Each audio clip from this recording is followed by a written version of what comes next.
Įsivaizduok, kad gyvenimas tai yra lyg video žaidimas ir tu galėtum pradėti viską iš naujo. Tu galėtum susikurti savo avatarą, savo charakterį, savo žmogeliuką. Ir įsivaizduok, tu turėtum laisvę rinktis. Tu galėtum pasirinkti, kokį nori kūno tipą, kokią nori plaukų spalvą, kokią nori odos spalvą, ar ne. Tu galėtum susikurti tokį charakterį, kokį tu nori ir su juo tau reikėtų gyventi visą gyvenimą. Tai kokį tu charakterį sukurtum? Negi tu sukurtum žemą, storą ir pliką, ar aukštą, kūdą ir su belekokiais ten plaukais apžėlusi viską kaip kailį? Tai aišku, kad ne. Tu susikurtum idealų avatarą tokio, kokio pats nori. Teisingai? Taigi aš čia beleką sakau, nes tau reikėtų su juo gyventi visą gyvenimą. Ir dėja, mūsų gyvenimas iš dalies yra kaip video žaidimas, tačiau mes negaunam reset mygtuko, kad oi, žiūrėk, aš norėčiau pakeisti dabar kitą charakterį, galiu čia greitai, aš tik padarysiu keletą modifikacijų ir viskas. Ne. Bet ką mes galim daryti, tai mes galim pakeisti savo kūno išvaizdą. Galim numest svorio, galim priaugti svorio, galim užauginti raumenų, galim numest raumenų, galim apsikirpti, galim apsiskusti, galim įsitiesinti dantis.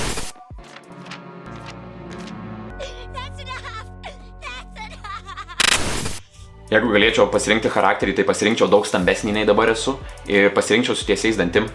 Pasirinkčiau tokį, kuris neplinka, bet dėja to neina padaryti. Tai arba tu gali tiesiog viską mesti ir sakyti, fuck it, žinai, plaukiu pasroviui, arba tu gali pasižiūrėti į savo kortas, kurias laikai rankose ir gali sakyti, kad lemba, ką galiu padaryti geriausio iš to, ką turiu.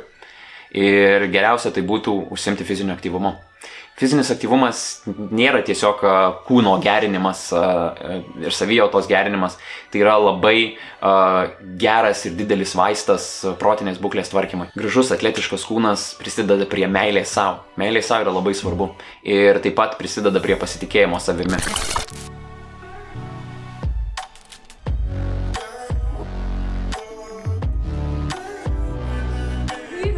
Yeah. You alright? I'm fine. Change? Yeah. Big change. Klausyk, jeigu tau nepatinka tai, ką tu matai veidrodį, tai puikiai supranti, kad tu gali pakeisti savo išvaizdą.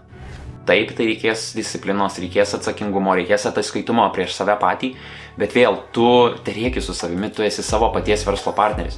Ir tai, kaip tu dabar atrodai, padėkok praeities savo, kad tas žmogus, tas praeities tu pats priėmė tam tikrus sprendimus, dėl kurių tu atrodai taip, kaip tu atrodai.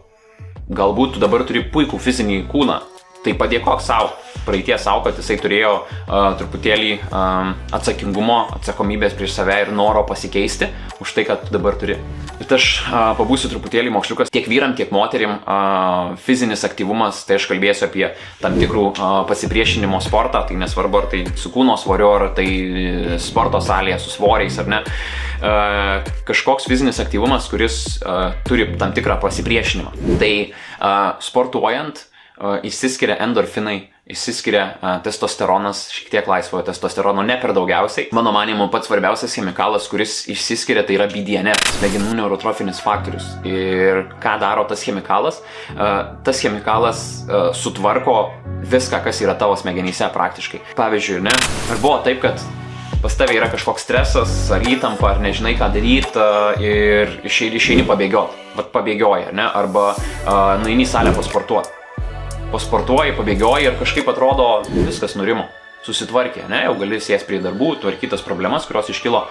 Tai BDNF, tai tarsi yra restartas tavo smegenim, perkrovimo mygtukas. BDNF labiausiai išsiskiria miego metu ir antras pagal, sakykime, dydį faktorius, kada išsiskiria tas BDNF, tai yra tada, kada tu sportuoji. Ir dabar įsivaizduok, ne? Tarkim, turi kompiuterį savo. Ir tas tavo kompiuteris pastoviai veikia. Pastoviai veikia, visada įjungtas, niekada tu jo niekada neperkrauni, niekada neišjungi.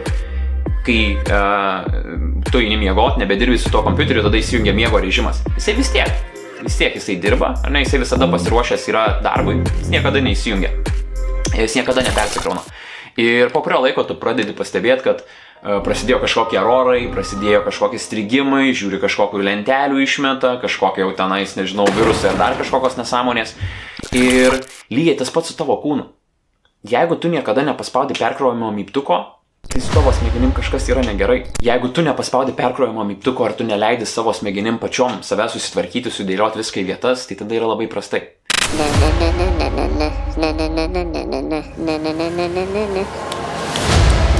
Nu, nebent tavo, žinai, mityba yra super, on point, tu kad ir gali nesportuoti, bet tavo miegas yra tobulas, aktyviai gyveni. Gal ir gali šitą dalyką praleisti nesportuodamas, tačiau bet kokiu atveju tai netima iš tavo gyvenimo, tai tik prideda. Dabar, jeigu tu neini į salę ir niekada neėjai, tai dėl ko tu tai nedarai, tai yra įsitikinimai. Yra dažniausias durnas, visiškas idiotiškas įsitikinimas yra toksai, kad blemba, ką aš tenai, žinai, storas, va dabar eisi į salę ir sportuosiu, ten turi gerai atrodyti. Arba, blemba, ką aš čia dabar skūdas be raumenų, eisiu dabar į salę, žinai, ten tik sportininkai, ten tik tai, aukas užvarę gali būti. Čia toks idiotizmas.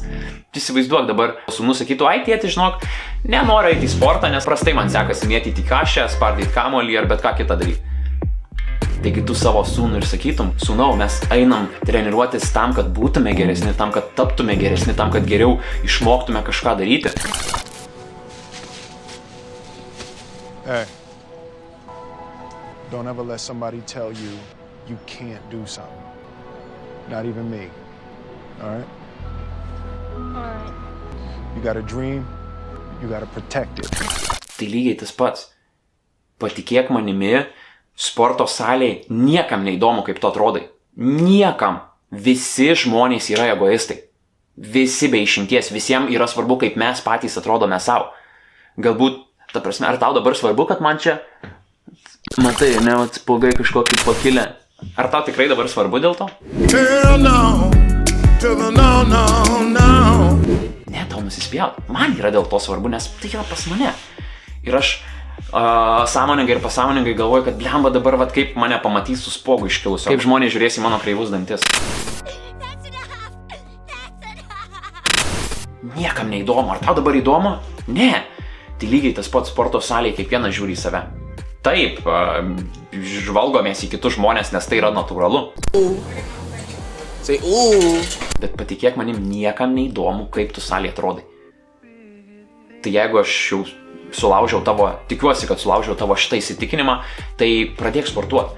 Galbūt tu dabar nedrįsti eiti į sporto salę, okei, pasižiūrėk vaizdo įrašų, kaip reikia sportuoti. Lietuviškai gali rašyti, angliškai rašysi, tai išmes ten 100 000, milijonus pasirinkimų, lietuviškai išmes irgi ten tūkstančius. Niekada nesportavau, nuo ko pradėti. Galbūt tu dar nenori eiti į salę, nes turi labai didelį antsvorį. Arba tu esi žiauriai kūdas ir nori šiek tiek užvaryti kažkokio raumenio ar ne, ir priaugti svorio, kad galėtum eiti į salę. Aišku, tai yra visiška nesąmonė, bet jeigu taip ir yra, tai pradėk namuose.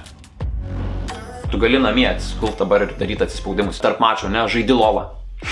Ką aš žinau, žaidi lolą. Praėjo vienas mačas, po to mačo, kol renkasi čempus, tu darai atsispaudimus.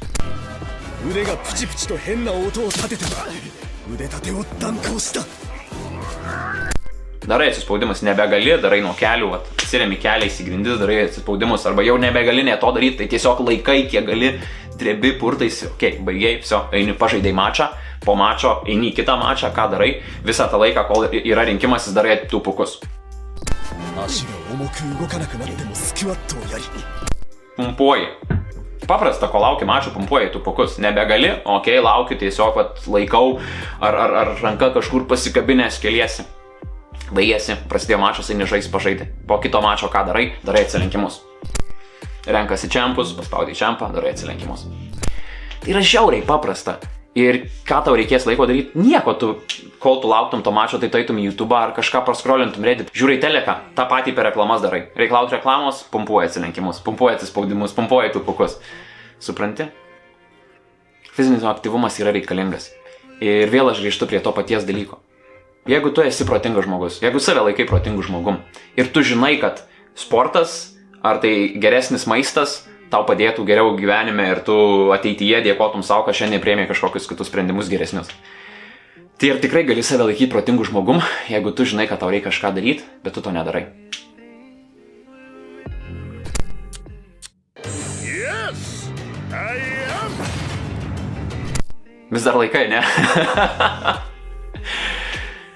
Davai, pabandyk. Jeigu tu nori susitvarkyti savo protinę būklę, tai be fizinio aktyvumo tai bus padaryti sunku. Todėl pradėk. Kartą į savaitę. Nereikia daug. Po mačo, per pertrauką. Yra laisvo laiko. Nežinau, darai namų darbus. Valandą darai namų darbus.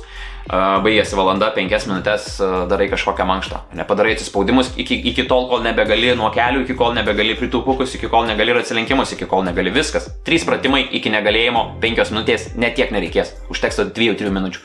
Viskas. Baigiai. Ar tai yra sunku? Taip. Ar tai yra paprasta? Taip. Bet viskas prasideda nuo tavęs. Viskas. Baig.